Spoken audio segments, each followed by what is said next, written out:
Welcome, everyone, to another Monday edition of Bet the Prop Prince. Tyler Fulghum, the Prop Queen, Anita Marks. We are ready for the next 30 minutes to bring you hopefully some winners in Monday Night Football with our Lord and Savior, Mike Tannenbaum, the seer of all things Monday Night Football as he stays hot. No Chris the Bear Felica in the Bear Cave today, but we're going to play a new game surrounding the National Football League. And, of course, we'll dive into a rather busy 10-game Monday NBA slate to top off the show. But before we get started, got to remind you, ESPN Sports Betting YouTube channels where you can find Anita, myself, Joe, Doug, anything that we are discussing on any ESPN platform that pertains to wagering and or gambling, you can find right there, youtube.com/ESPN Sports Betting. And that is where the goods reside on the internets. I see you're rocking a Kenny Galladay shirt today, Miss Anita, so we will get to maybe some Galladay props a little later in the show. Remains to be seen, but possibly. Always looking good. I'm just excited he's back, man. I'm back. He's back. Are we going to get that? Are we going to have him take off his helmet if he scores a touchdown like Cam Newton and get in front of that 8K camera and yell to the world that he's back? I'm sure Daniel Jones is happy to have him back. Giants fans happy to have him back. We'll dive into that in just a second, but let's get it started like we always do. Full of energy, full of fun. Reaction or no action on a Monday is the name of the game. Let's start with this one, Anita. Reaction or no action. An 11-win team will miss the playoffs this season. Now remember, we're playing an extra game, 17. So an 11-win team also has 6 losses next to their ledger. You tell me, reaction or no action for an 11-win team on the outside looking in? I'm going reaction here, and please understand something. I spent a good 45 minutes today trying to mathematically figure this out, and I called Weimer, our producer, and I was like, girl, I need somebody from an Ivy League school to help me figure this out. She's like, you're doing too much of a deep dive. Here's the thing. It more than likely, if it happens, it's going to be a team out of the AFC because there are only 7 spots and there are 9 teams that very well could get to that 11-win mark, right? It's the Bills, the Patriots, the Ravens, Cincinnati, Cleveland, the Titans, the Colts, Kansas City, and or the Chargers. So I'm going to have action, and it might be one of those 9 teams. I was sitting here, Anita, with bated breath when you were building up your sentence or your statement with, if it happens, it is going to come from, and I was sitting here holding my fingers, please say the AFC, because if she says the NFC, this is going to be really, really awkward. That's exactly what I wrote in my notes. Reaction. And the one bullet point I have in my note is, if it happens, it will be an AFC team. Now, I did not spend 45 minutes parsing this, and I did not go to an Ivy League school. Far from it. I did go to school in Columbia. It's Columbia, Missouri. They call it the Harvard of the Midwest. No, they don't at all. But I agree with you. I think if it happens, it'll be an AFC team. And I think just when you look at the AFC, because the Jags are there, because the Texans are there, because other teams that are just really, really poor and falling off, like the Jets and the Dolphins, these AFC teams have a few more bottom feeders to feast on in order to build that resume and juice up their win total. So, in total agreement, reaction here. If it happens, it's coming from the AFC. All right, speaking of the AFC, I think the AFC South is rather interesting to examine right now. We saw the Titans lose at home to the Texans. We saw the Colts go on the road to Buffalo and absolutely bludgeon the Bills to death, 41-15 behind an all-time performance from Jonathan Taylor. So, reaction or no action, Indy will win the AFC South. No action for me here, and I did crunch the numbers. This took me only 15 minutes, not 45, and you don't need an Ivy League degree to figure this one out. You've got a Tennessee Titans team. They have 2 wins up on the Colts. When you look at the schedule, Tennessee, some favorable matchups moving forward. The Texans, the Raiders, who are just falling apart by the seams, and the Jaguars. So what does that mean? In order for the Colts to win this division, they would have to beat all 3 of the Bucs, at the Patriots, and at the Cards. And unfortunately, I don't see that happening. So no action for me here. I still think the Colts get in as a wild card, and I like their chances once they get into the postseason, but no action for me that they win their division. Let's get weird, Anita Marks. I'm reaction on this, baby. I think the Colts are going to be surging in November and December. Well, I think the Titans are they're teetering, ready to fall off the edge of a cliff. You take away Derrick Henry, you take away the identity of the Titans. Yes, they won 2 games without Derrick Henry, but the offense did absolutely nothing in those games. They won because the defense created turnovers and short fields. If that falls off, the Titans are in massive trouble.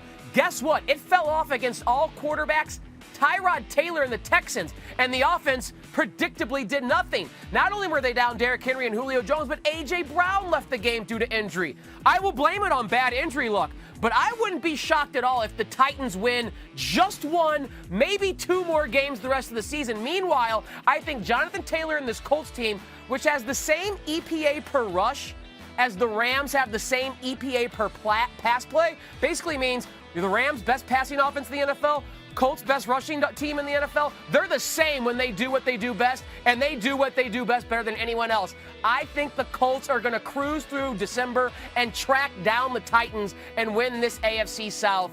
I know they got a lot of room to make up, but that's my bold prediction on this Monday.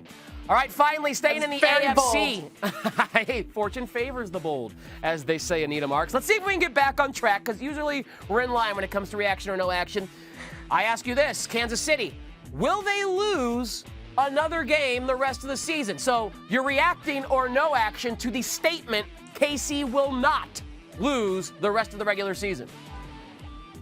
Yeah, no action here. So what I'm saying is they're going to lose another game. I mean, you know, I know they beat the Dallas Cowboys last night, and it pretty much felt like a primetime game, even though it kicked off at 4:30, so everybody was watching. But keep in mind, they only were able to put up 3 points in the entire second half. Why? Dan Quinn, defensive coordinator for the Dallas Cowboys, we talked about it on Daily Wager Sunday morning. I said, listen, I like Dallas plus 2.5, but I'm banking on Dan Quinn not playing man coverage. Sure enough, he comes out with man coverage, and then they changed it up in the second half. So I'm saying no. They still have the Chargers, the Pittsburgh Steelers, and at the Cincinnati Bengals. No action for me here. Yeah, we're back in line. No action for me as well. The Chiefs team is still far from a perfect team. Like most teams we've seen in the NFL, no one is clear head and shoulders above the rest. So I think they will stumble again. Chris Jones played great, no doubt about it, but the offense still scored just 19 points against a Cowboys defense that has been good in terms of turning the ball over, but they've still one of the bottom third in the NFL in yards per play allowed, and the Chiefs offense just was not as explosive as we are used to seeing. So I have a feeling, although it's been kind of a roller coaster, bumpy ride, we'll see another valley for the Chiefs at some point. They will lose another game during this regular season, so no action for me as well. All right, it is Monday, Anita. That means we need to welcome in the white-hot seer of all things on Monday Night Football, our GM here on the ESPN family of platforms, Mike Tannenbaum. Mike, you stayed hot. We'll touch on that in just a minute, but we'll get to Monday night with Bucs and Giants, because I haven't even submitted picks yet. I'm just waiting to see what you say, and I'm just going to tail it. So our producer better be ready. That's my goal now the rest of this season. I've given up all hope. We'll start with this. Since we were talking about that Cowboys-Chiefs game, though, Mike T, the Cowboys entered that game against a Chiefs team, number 1 in points per game, more than 31. I know they were without Amari Cooper. They lost CeeDee Lamb. Tyron Smith didn't play in this one. They turned the ball over 3 times. What was the most concerning thing you saw from the Cowboys offense against that Chiefs defense? Or is it something they're just going to chalk up to not having all of their starters in the lineup? Yeah, no, it's fair to have those concerns. I think Tyron Smith is the most important missing piece. Look, they went to the game. They did have CeeDee Lamb. He gets concussed. Amari Cooper was out. But to me, this is all about Tyron Smith, because when he's in there, it makes those 4 other offensive linemen better. When Dak has time, they just have too many weapons. A little concerned about some of those backups like Noah Brown's with the drops, but once Cooper and Lamb are out there, they should be fine. And I think this is all about Tyron Smith and getting him back healthy. All right, Mike T, let's talk about the Buffalo Bills. Dude, what is going on? They lose to the Jags. They got their butts handed to them by the Colts yesterday, and man, that Patriots team looked good on Thursday night. Now, who's going to win the AFC East? Are you all in on this Patriots team right now? I am, because it starts up front. And when you look at offensive and defensive lines of Buffalo and New England, I got to give the edge to New England. Now, yesterday, no star Lotu Lele, no Tremaine Edmonds. Those are two really good front seven players for Buffalo. So not saying that was the only reason that they lost, but those were two important pieces, just to be fair to Buffalo. But right now, Anita, the game's won and lost up front, and I just think New England's offensive line is playing better than Buffalo's, and New England's front seven is coming. They got a lot of young guys. They're getting better. Matt Judon has been a transformational signing. Really reminds me of Roosevelt Colvin, someone they signed about a decade ago, and I really like the way New England's trending right now. All right, Mike T, let's get to Monday Night Football. People, get out your pens and paper. Get out your phone with your mobile apps. Get ready for some winners. Here is what we saw last Monday night. Another 3-1 night, correctly picking the side. San Francisco winning outright as a 3.5-point dog against the Rams. The total did not go over 50.5, but he was right on with Odell Beckham Jr. despite that catch on the first play. Well under 32.5 receiving yards and didn't come close to having his longest reception go over 17.5. All right, Mike T, 9-1 ATS this season, picking sides on Monday Night Football.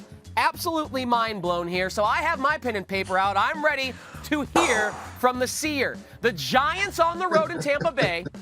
They're getting 11 points against Brady and the Bucs, a total of 49.5. Mike T, side total. How you playing this one? I'm going to go New York Giants 28, Tampa Bay 31. So I'm going to take Tampa Bay, but I think the Giants cover. And this is a close game. Here's two really interesting statistics that will tell the tale of this game. The Giants average about 82 more yards per passing game in passing yards when Saquon plays, which is really remarkable. And Tampa Bay is last in the NFL in completion percentage allowed to opposing running backs at 91%. So I think Saquon Barkley is going to have a big night in receiving. They keep it close. I think Tampa Bay wins late on a field goal, but well within the point spread. All right, Mike, let's pay attention to what's going on the Tampa Bay Bucs side, and that is the expectation that Gronk is going to be back tonight. So here are his prop bets. Over under 31.5 receiving yards, over under 3.5 receptions. Any of these you like? Yeah, so this is somewhat hypocritical. I think Gronk's return is going to be consequential, but I'm going under on both, and here's why. He's going to make some plays tonight because he's Rob Gronkowski, but I think more than that, guys, he will draw the eyeballs of Patrick Graham, the defensive coordinator of the Giants, and I expect him to be doubled a lot, which will create a lot of production for others. So I think Gronk will have an impact on the game, just his presence. It may not show up in the stat sheet, but his presence will help this Tampa Bay offense, and that's why I think they make it into the 30s tonight. And again, I see it like a 31-28 Giants, Tampa Bay being the Giants. Mike Tannenbaum's presence here on Bet has been fantastic for bettors out there. 9-1 ATS on Monday night. We'll see if he can make it 10-1. He is on the Giants plus the points and the total going over 49.5. Mike T, always a pleasure to have you on Monday night. Enjoy Thanksgiving, my friend. Thanks a lot, guys. Really appreciate you having me, and hopefully we can keep this rolling. Let's keep it rolling. Hopefully we didn't mush Mike T, but I'm telling you, he has just been nails on Monday night. I have no idea how anyone is getting in the way of what he's been doing forecasting these games. Now it is our turn, Anita Marks, and lo and behold, Mike T tells me to take the Giants with the points, the total going over, so I'm going to do that. And just to give myself a little bit of a cushion, I'll go ahead and tease each of those an extra 6 points. So Giants plus 17. I'll tease the total down to 43.5 and play that over. Again, I would urge you to follow just what Mike T said, and if you want to play just one, the side or the total, he likes the Giants side at plus 11. He likes the total over 49.5. I'm going to turn this into a 6.2 leg teaser in the same game on the Giants side and the total going over. What say you, Anita Marks? Yeah, listen, I've already played that. That's in already, right? That ticket's in. I'll tell you another ticket that's in, and I'm with Mike T. I'm here in New York. I've got my finger on the pulse of this Giants team better than most. I like the Giants plus 11. Coming off of a bye, again, they're getting healthier. I'm wearing the Kenny Golladay shirt. He's going to be back. I think Kadarius Toney's going to have a big night. And as Mike T pointed out, when Saquon Barkley is on the football field, not sure exactly, I like to call it active and attractive. I know he's going to be active. I don't know how attractive he's going to be, but just the mere fact of him being on the field, defenses have to pay attention to him.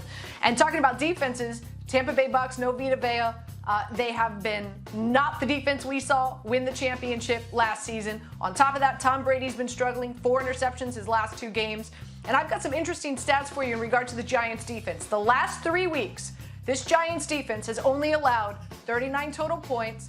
They're only allowing 28% completion on third down conversions, okay? And opponents have made 13 trips to the red zone, and they've only scored 3 times. This Giants defense has gotten better and better this season. And one last thing, you've got Joe Judge and defensive coordinator Patrick Graham, who both were a part of the Patriots coaching staff, who know Tom Brady extremely well. I like the Giants today, and I love them getting 11.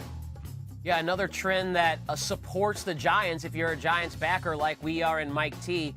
It's rather remarkable. Don't know how to explain it. Our buddy Doug Kazarian on Daily Wager calls it the Morty Seinfeld, but the last 11 primetime games that Tom Brady has played, so kickoff at 7 Eastern or later, he's 0-11 ATS. Maybe because he's getting so old and he sleeps in that hyperbaric chamber and his bedtime is like 6 p.m. That's why he looks so young and spry and is still, as good as any quarterback in the National Football League. When kickoff is after 7 p.m. Eastern, and we got one at 8 Eastern here tonight, Tom Brady is 0-11 ATS his last 11 primetime games.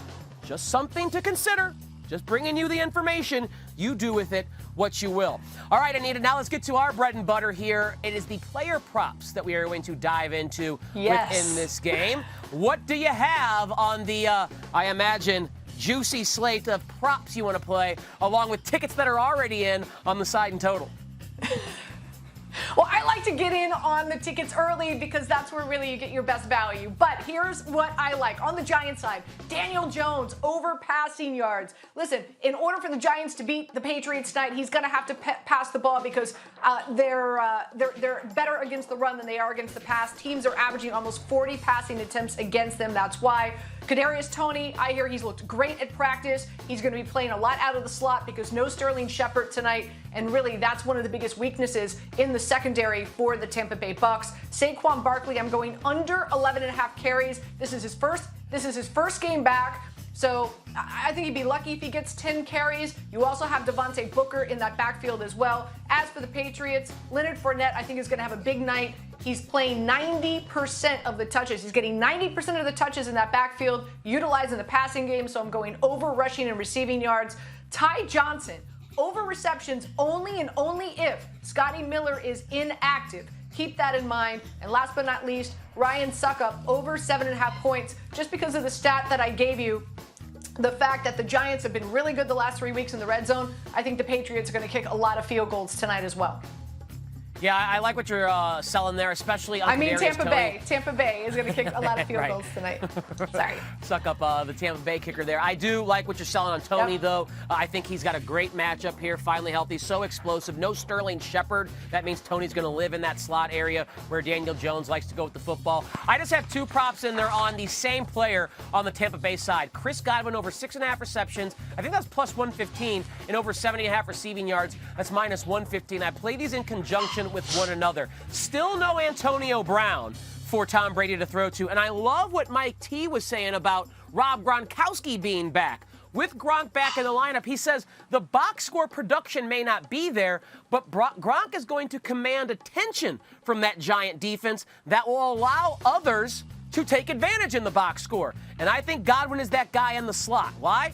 Tom Brady's favorite weapon to look to. He's had 7 or more catches in 4 of the last 5 games, and a big missing key piece for the Giant defense is cornerback safety, all-everything DB Logan Ryan. He's out with COVID, and that's a guy who would probably line up directly across from Chris Godwin, whether he's inside or outside, and try and take away some of those catches. So I think the matchup gets a boost for Godwin. He's been healthy all week long.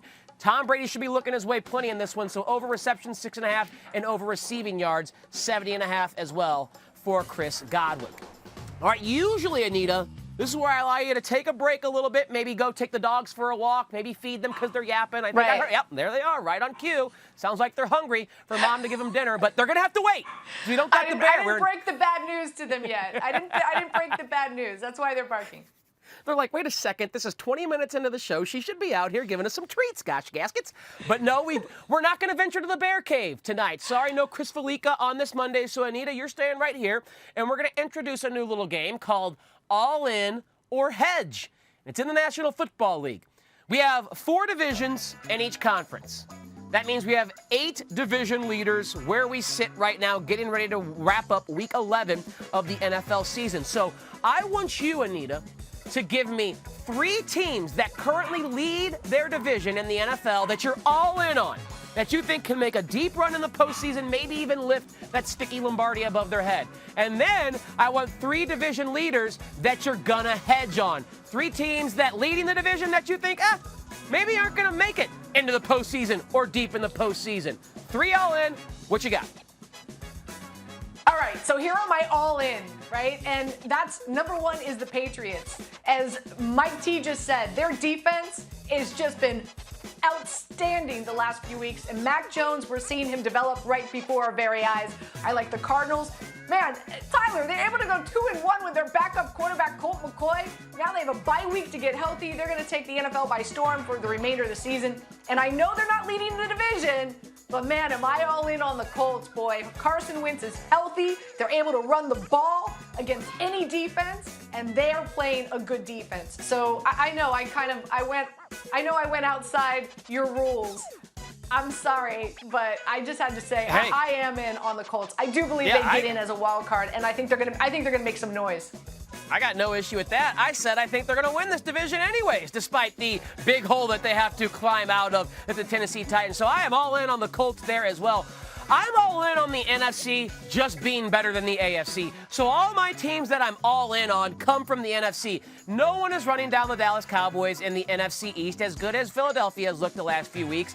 I know they've had some hiccups, the loss to the Broncos and then losing to the Chiefs, but all their losses are pretty good in my eyes. Tampa Bay and Kansas City on the road, the home loss to the Broncos, whatever. Everyone has a bad week. They immediately came back and thrashed the Falcons. Green Bay, they're 9-2 ATS. Aaron Rodgers looks like he's playing quarterback as well or better than anyone in the NFL yet again. They're going to get Jair Alexander and Zadarius Smith back and Aaron Jones back. That is a team I'm all in on. As long as Aaron Rodgers is healthy, I mean, the Packers are as dangerous as anyone in the NFL. And then Arizona, I got to give them credit. The fact that they have gone 2-1 without Kyler Murray shows there's depth to this team, shows that they're well coached as well. So I have to credit them. You should be all in despite them never kind of doing it before. This being the first time they've shown to be a true contender.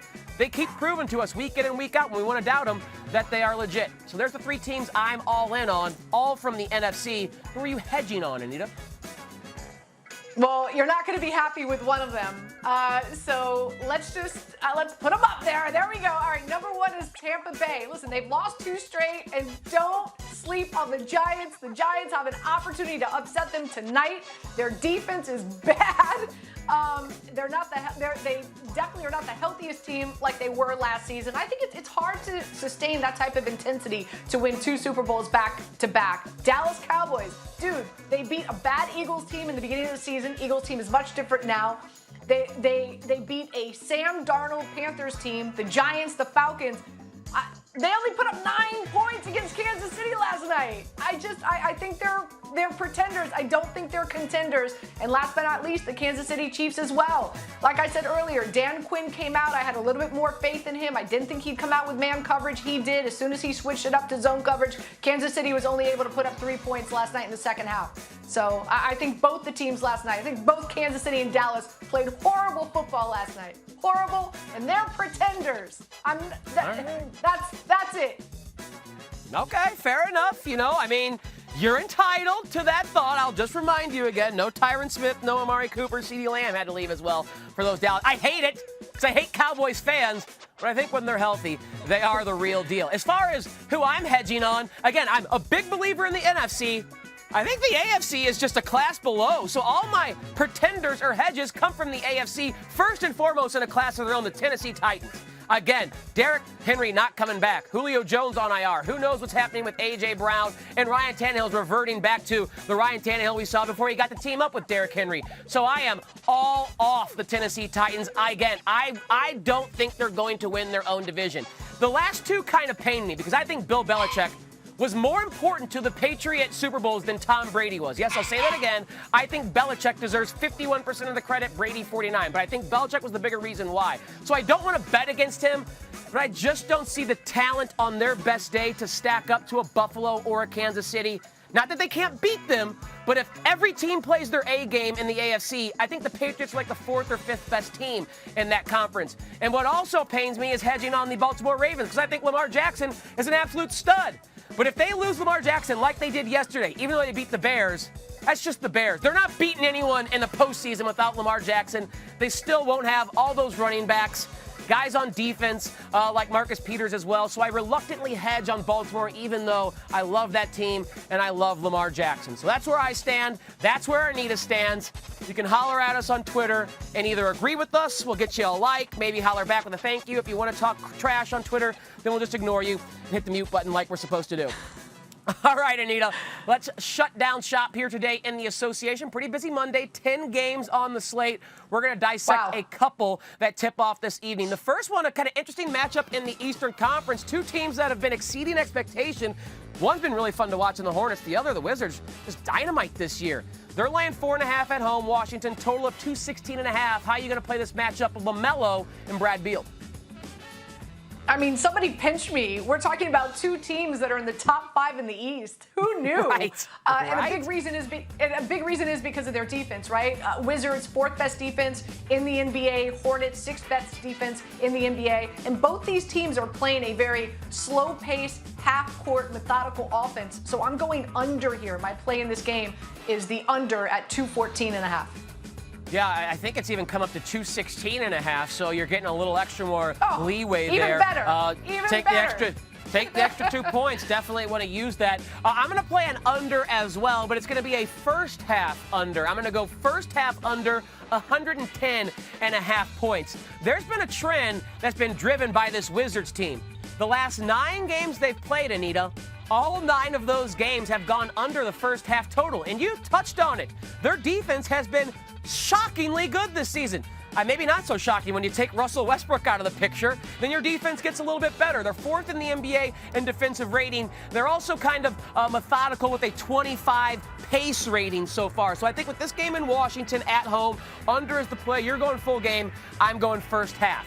Second game we need to look at, another Eastern Conference battle featuring another team that's been really, maybe shockingly good so far this season. That's the Chicago Bulls on the second leg of a back-to-back, both these games at United Center. On Sunday, they knocked off the New York Knicks. Tonight, they welcome the Indiana Pacers to their barn. They're laying just 1.5, which seems a little fishy to me. Total of 213.5 for this 8 Eastern tip-off. How you playing Bulls-Pacers tonight in Chicago? Yeah, I'm going to grab it. I love this Bulls team this season, and they're 2-0 against the spread on their second of a back-to-back. On top of that, the Pacers, they're still trying to find their way. On the road, they're 4-7 against the spread, and the Bulls have the second best defense within the paint, and that kind of plays to the offense that the Pacers come with. Nobody's just killing it on the wing or from three-point land. So I really like the Bulls. I like their defense. So I'm going Bulls here. And I love that it's fallen to 1.5. Great, even better. Yeah, I'm going to play the Bulls, and maybe we're squares here, Anita, but the data suggests that this is very clearly the better team. They're 12-5 this season straight up, 12-5 ATS. They're 6-2 ATS at home, and they're 2-0 ATS on the second leg of a back-to-back, and they're beating that spread by an average of almost 12 points per game. I don't know why this has dropped from the Bulls being 3.5-point favorites to 1.5-point favorites. We already knew Nikola Vucevic was out for this game as he returns from COVID protocols.